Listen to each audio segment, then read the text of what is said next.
옆에 분하고 인사하겠습니다. 우리가 기도하면 반드시 좋은 일이 생깁니다. 아멘. 오늘 이 믿음으로 우리가 기도해야 됩니다. 기도해도 소용없다 이렇게 기도하면 2시간 기도하든 100일 기도하든 아무 의미 없습니다. 믿음의 기도만 1분 해도 그게 응답되는 것이기 때문에 믿음으로 기도하시면 좋겠습니다.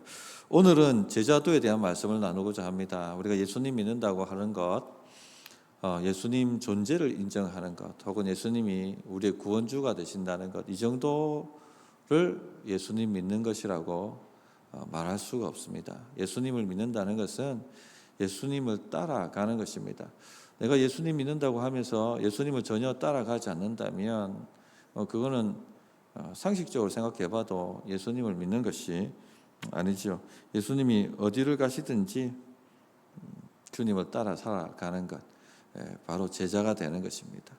그래서 오늘 제자도에 대한 말씀을 좀 나누고자 합니다. 그럼 제자는 뭔가? 앞에서 말씀드렸습니다만 제자는 예수님을 따라가는 사람입니다. 23절을 오늘 읽은 말씀인데 한번 다시 한번 보시면, 또 무리에게 이르시되 아무든지 나를 따라오려거든 자기를 부인하고 날마다 제 십자가를 지고 나를 따를 것이니라. 나를 따라오려거든 나를 따를 것이니라. 예수님 제자는 예수님을 따라가려고 하는 사람입니다. 우리 성도님들이 예수님을 따라가려고 하기 때문에 오늘 이 수요 기도에도 오신 걸로 알고 있습니다. 기본적으로 제자는 스승을 따라다니는 사람이죠.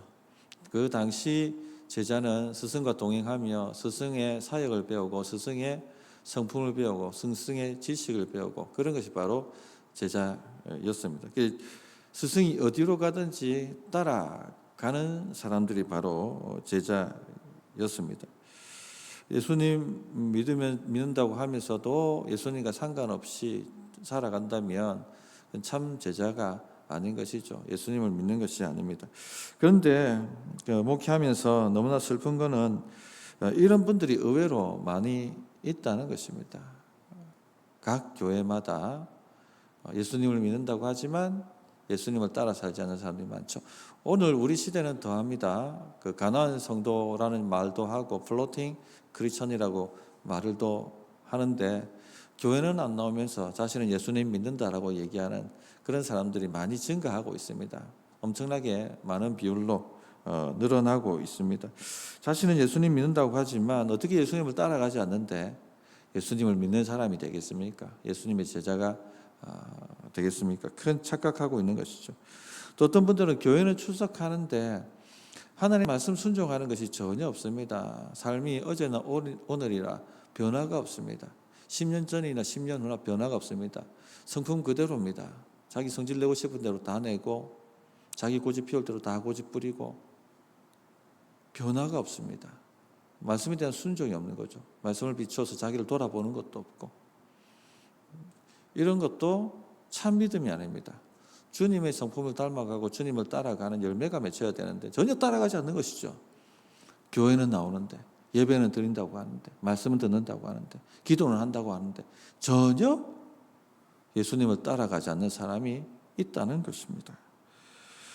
마태복음 7장 21절에 보면 나더러 주여 주여 하는 자마다 다 천국에 들어갈 것이 아니요 다만 하늘에 계신 내 아버지 뜻대로 행하는 자라야 들어가리라. 그날에 많은 사람이 나더러 이르되 주여 주여 우리가 주의 이름으로 선지자 노릇하며 주의 이름으로 귀신을 쫓아내며 주의 이름으로 많은 권능을 행하지 아니하였나이까 하리니 그때 내가 그들에게 밝히 말하되 내가 너희를 도무지 알지 못하니 불법을 행하는 자들아 내게서 떠나가라 하리라.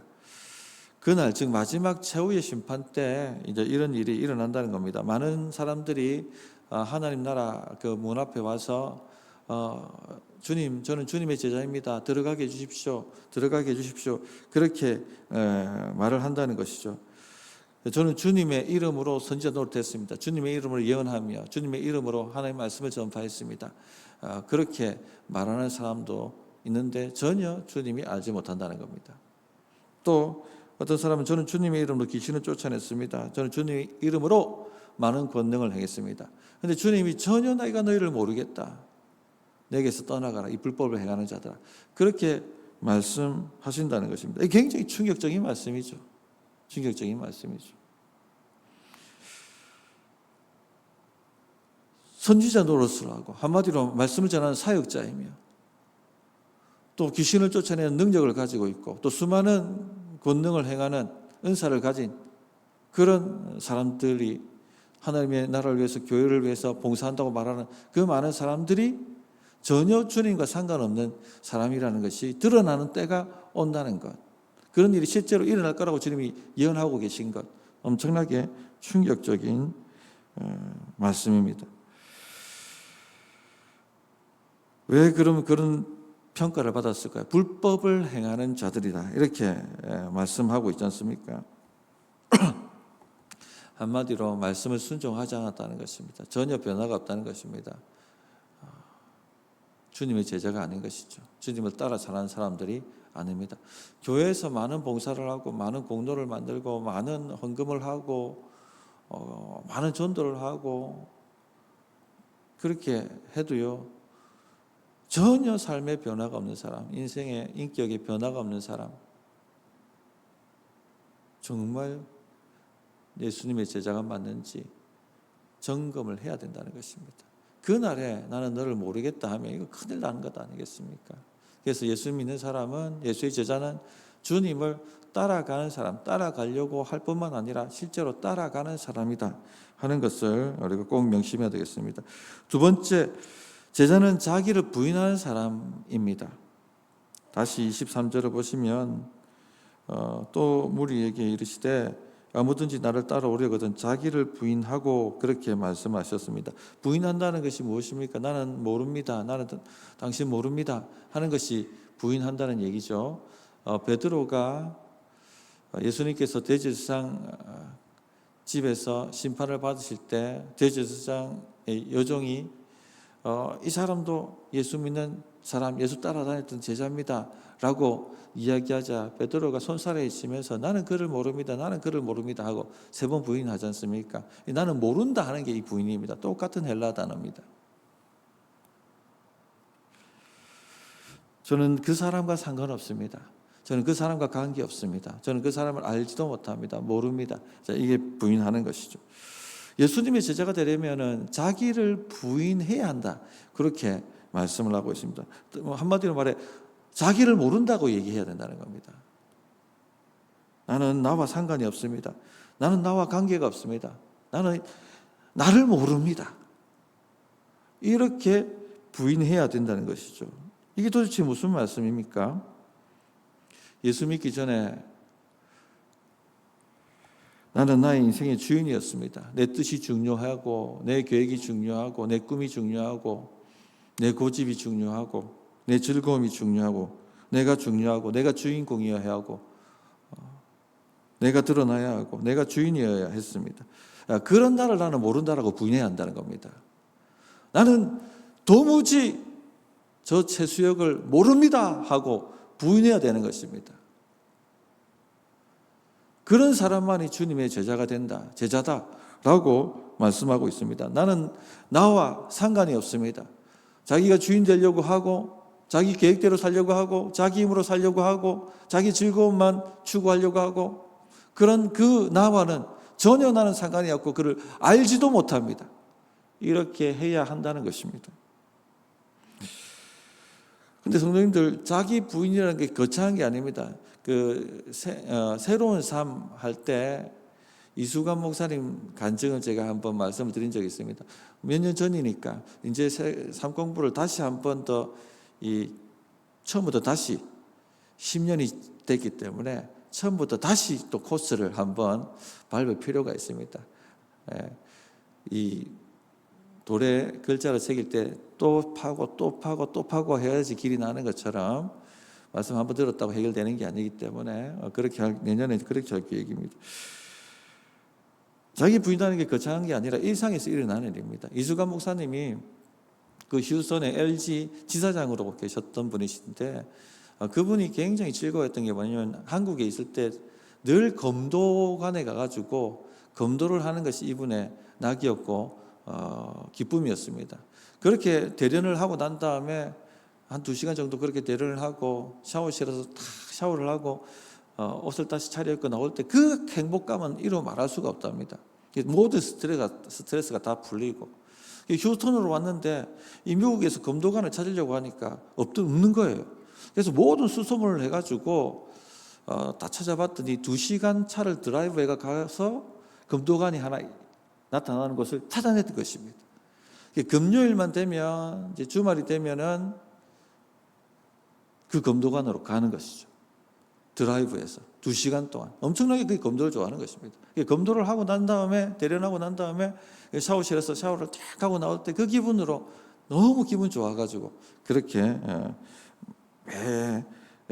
매주 그 금요일이 오기를 고대하고 기대하고 그렇게 사셨다고 합니다. 그런데 최영기 목사님이 이 선생님 목장 모임 좀 오시죠. 그렇게 주일날 볼 때마다 그 얘기를 하시는 것입니다. 근데 희한한 일이 생긴 거죠. 검도를 하고 샤워를 하고 딱 나오면 그 최영기 목사님이 이 선생님 이제 목장에 좀 참석할 때 안 됐습니까? 목장에 좀 오시죠. 그 말이 맴맴 도는 거예요. 자꾸 귀에. 불편한 겁니다. 마음이. 이분이 순종을 했겠습니까? 아닙니다. 자기 인생 최고의 즐거움이 금요일 날 검도하고 샤워하고 나오는 그 기쁨, 그게 인생의 낙이었고 모든 스트레스가 다 풀리는 기쁨이었는데 포기할 리가 없죠. 금요일 날 휴스턴 서울교회는 금요일 날 목장을 하니까 저녁에 이분은 목장을 하든 말든 2시간 또 드라이브에 가가지고 거기서 검도를 하고 또 하고 했습니다. 근데 하고 나올 때마다 집으로 돌아오는 그 차 안에서도 이 선생님 이제 좀 참석할 때 안 됐나 하는 그 최영기 목사님의 음성이 맴도는 겁니다. 성령님이 말씀하고 있는 것이죠. 결국은 이분이 자기를 부인합니다. 금요일마다 검도에 미치고 금요일마다 그 검도 때문에 스트레스가 풀리고 그 검도로 인생에 나갈 수 없던 그 나를 나는 이제 모릅니다. 나는 상관없습니다. 그렇게 자기를 부인하게 된 것이죠. 그리고는 목장에 참여하게 되었습니다. 그러면 이런 질문이 생길 것입니다. 목사님, 그러면 하나님 나의 행복을 원하지 않으십니까? 내가 즐거워하는 것을 다 내려놓기를 원하십니까? 그런 질문이 생길 것입니다. 하나님은 우리가 가장 행복하기를 원하고 가장 즐겁게 살기를 원하십니다. 그런데 사람들이 하나님을 오해하기 때문에 하나님의 말씀을 따르지 못합니다. 자기를 부인하지 못합니다. 그 한 절만 더 내려가 보면 24절에 이런 말씀이 있죠. 누구든지 제 목숨을 구원하고자 하면 잃을 것이요 누구든지 나를 위하여 제 목숨을 잃으면 구원하리라. 자기를 위해 살면 오히려 잃어버립니다. 그러나 주를 위해 살면 오히려 얻게 됩니다. 주님이 이걸 가르쳐 주시는 겁니다. 이수관 목사님이 검도를 따라서 자기를 살았다면 그 삶은 참된 행복과 만족을 얻지 못했을 것입니다. 그러나 그 자기를 부인하고 주님을 따르기로 작정했을 때 그분은 참된 행복과 만족을 얻을 수가 있었습니다. 목장에 들어가게 되셨고 그리고 난 다음에 그 목자가 되셨어요. 그런데 이분을 통해서 하나님 어떻게 역사하셨냐면 그 많은 청년들을 전도하게 하셔서 그 많은 영혼들의 영혼을 구원하는 그 일로 사용하신 것입니다. 그래서 이분이 목자가 되셔서 그 싱글이라고 오늘날의 청년부죠. 청년부 목자가 되셨는데 1년만 지나면 또 한 목장이 더 생기는 거예요. 이분이 10몇 개의 목장을 분가합니다. 그래서 나중에 이순가 목사님이 네 목사해야겠다. 당신 목사해야겠다. 내 후임해야겠다. 그렇게 해가지고 신학교 보내가지고 목사를 만들어서 휴스턴 서울교회 담임 목사가 지금 되어 있습니다. 만약 그가 검도를 따라갔다면 이 놀라운 하나님의 일에 동참하지 못했을 것이고 이 참된 행복과 만족을 경험하지 못했을 것이고 자기를 통해서 수많은 영혼들이 구원받는 것을 경험하지 못했을 것입니다. 우리가 스스로 생각하기에 내가 나의 진짜 즐겁고 참 만족과 행복을 내가 한다고 생각하는데 아닙니다. 우리는 우리 자신을 잘 모릅니다. 누가 아십니까?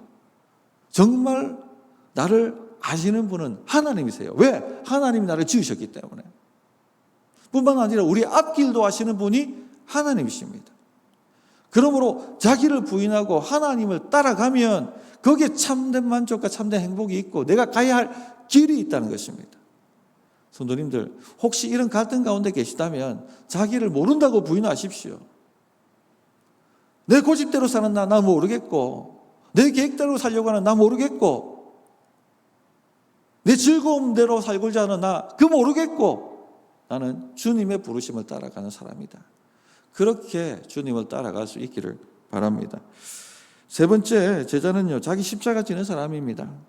다시 23절을 보시면은 날마다 제 십자가를 지고 나를 따를 것이니라 그렇게 말씀하셨습니다. 십자가, 그 당시 십자가는 무엇입니까? 반란자들, 로마에 반란하는 자들, 반역자들, 아주 사람 죽이고 하는 그런 사람들을 잔인하게 죽이는 사형 틀이 바로 십자가였습니다. 옷을 다 벗기고 뼈 조각이 박혀있는 채찍으로 살점이 떨어져 나가서 뼈가 드러나 보일 정도로 매질을 합니다.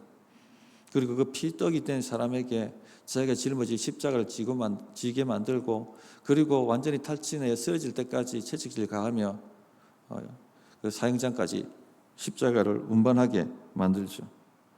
힘에 지쳐 쓰러진 그 사람을 못에 박고, 그리고는 서서히 죽게 만드는, 극심한 고통 가운데 죽게 만드는 것이 바로 십자가형이었습니다. 그래서 아무도 반란하지 못하도록, 아무도 로마를 반역하지 못하도록 그렇게 만들려고 했던 것이 바로 십자가 사형 방법이었습니다. 우리 주님이 가신 길입니다. 고난의 길이고 핍박의 길이었습니다. 그래서 제 십자가를 지고 나를 따르라, 이 말은요, 한마디로 예수님 믿기 때문에, 예수님을 따르기 때문에 발생하는 오는 그 고난과 핍박을 짊어지라는 얘기입니다. 그런 상징이라고 할 수 있겠죠. 예수님 따라가려면 핍박이 오고 손해를 감수해야 되고 거기에 맞는 고난이 옵니다. 그것을 짊어지는 것, 그것이 제자가 가는 길입니다. 마태복음 10장 34절부터 38절에 보면 이 말씀이 있죠. 내가 세상에 화평을 주러 온 줄로 생각하지 말라. 화평이 아니요 검을 주러 왔노라. 내가 온 것은 사람이 그 아버지와 딸이 어머니와 며느리가 시어머니와 불화하게 하려 함이니 사람의 원수가 자기 집안 식구리라. 아버지나 어머니를 나보다 더 사랑하는 자는 내게 합당하지 아니하고 아들이나 딸을 나보다 더 사랑하는 자도 내게 합당하지 아니하며 또 자기 십자가를 지고 나를 따르지 않는 자도 내게 합당하지 아니하니라. 그렇게 말씀하셨습니다. 그래서 십자가 진다는 게 뭔지를 앞에 다 알려주신 것이죠. 예수님 믿기 때문에 처음 예수님 믿으면 어떻게 됩니까? 불신자가 가정에서 불화가 생기죠. 아버지와 아들이, 어머니와 딸이, 며느리와 시어머니가 불화가 생기게 되어 있습니다. 그 십자가를 지고 따라오라는 것입니다. 예수 믿는 것 때문에 오는 고난과 핍박을 짊어지라는 것입니다. 그래서 선택하고 따라가야지 그것이 제자라고 말씀을 하고 있는 겁니다. 아버지를 더 사랑할 것인가? 어머니를 더 사랑할 것인가? 아들을, 딸을 더 사랑할 것인가? 여기서 선택하라는 것이죠. 고난을 택해라는 것입니다. 핍박을 택해라는 것입니다. 그것이 바로 십자가 지는 것입니다. 제 십자가를 지고 말씀하셨습니다. 각각 우리가 짊어져야 될 십자가가 다 있습니다. 자기 몫이 다 있습니다. 저 집사님은 좀 편한데 냅두십시오. 내 십자가가 있습니다. 그는 그 십자가가 있습니다. 내 거를 짊어지면 되는 것입니다. 내가 선택하고 가면 되는 것입니다. 특히 사명 감당하는 일에 자기 십자가가 있습니다. 그걸 피하려고 하지 마십시오. 짊어지는 것이 예수 믿는 것입니다. 편하게 사는 것이 예수 믿는 것이 아닙니다. 십자가를 지는 것이 예수 믿는 것입니다. 편하게 살려고 교회 나오는 것 아닙니다. 주를 따라 살려고 교회 나오는 것입니다.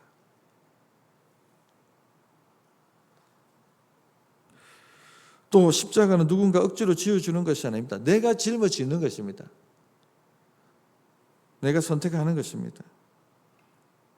나를 따라오려거든 원한다면, 네가 갈망한다면 이 뜻이지 않습니까? 내가 짊어지기로 선택하는 것입니다. 누가 짊어져 주는 것이 아닙니다. 목사님이 시켜서, 장로님이 시켜서 마지못해 그게 아니라는 얘기입니다. 뻔히 그것이 고난이고 핍박이고 나에게 지금 당장 손해가 되는 것을 알지만 내가 주님을 따라가고자 하는 마음이 있기 때문에 선택하고 짊어지는 것이 바로 십자가입니다.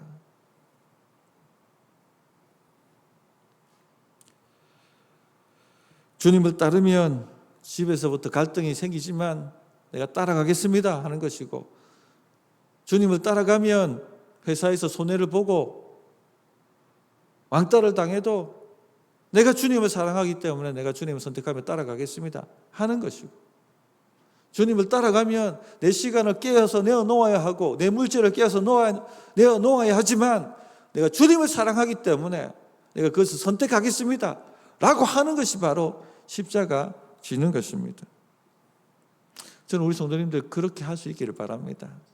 잘하고 계시지만 로렌 커닝햄 이야기를 좀 하겠습니다. 예수전도단 설립할 때 하나님께서 초교파 선교단체로 부르셨죠. 그런 선교단체를 세워라. 수많은 청년들이 큰 대양의 파도처럼 오대양 육지로 들어가서 하나님의 복음을 전하는 그 꿈을 보고 환상을 보고 그런 단체를 세우라고 하나님께서 불러주셨습니다. 그런데 그는 그때 교단 선교부에 일하고 있었습니다.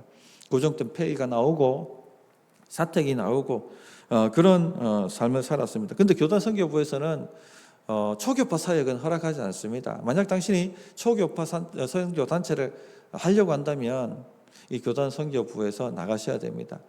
그렇게 사임 통보를 하더라고 합니다. 당장 내일 무엇을 먹어야 할지, 당장 내일 어디서 잠을 청해야 할지 알 수 없는 그 미래로 로렌 커닝햄이 걸어 들어갔죠. 주님을 사랑하기 때문에 뻔히 핍박이 있고 고난이 있고 손해가 있어 보이는 그 길을 선택하며 걸어 들어갔던 것입니다. 그것이 바로 십자가 지는 것입니다. 그러나 그 주님의 길을 따라갈 때 생명의 길을 걸어가는 것이죠. 하나님의 나라를 위해서 살아가는 것입니다. 성도님들, 우리가 그렇게 살아가야 합니다. 그게 우리가 가야 될 길입니다. 너무 손해 안 보려고 기독교인들이 바닥 그렇게 하지 마십시오. 주를 위해서 손해 보십시오. 너무 내 시간 그렇게 하지 마세요. 주를 위해서 자기 시간을 내어놓는 것입니다. 그게 십자가 지는 길입니다. 우리가 어디 편하게 살겠다고 이 주를 따라가는 길을 나섰습니까? 아니지 않습니까? 하나님 나라 위해서 이 목숨 다할 때까지 걸어가겠다고, 순종하겠다고 그렇게 걸어가는 거지 않습니까? 네, 금요일부터 토요일 우리 권사에서 이제 가가지고 총회하는 걸로 알고 있습니다. 우리 권사님들 식당 봉사하는 거 너무 수고한다는 거 제가 너무 잘 압니다. 손가락이 다 마디가 부서지고 손목이 부서지고 왜 모르겠습니까? 그러나 교회를 위해서 성도를 위해서 걸어가야 될 나에게 맡겨진 길이라면 피할 생각 마십시오. 짊어지세요. 그거를 그냥. 그렇게 가는 겁니다. 그게 제자입니다. 제자. 그런 은혜가 좀 있기를 바랍니다. 그래서 정말 멋진 아름다운 그런 교회를 우리가 더 한번 세워나갔으면 좋겠습니다. 할렐루야. 부담으로 다가오면 안 됩니다. 예, 얼굴 좀 펴시고 할렐루야. 예, 한번 말씀 붙들고 한번 기도하도록 하겠습니다.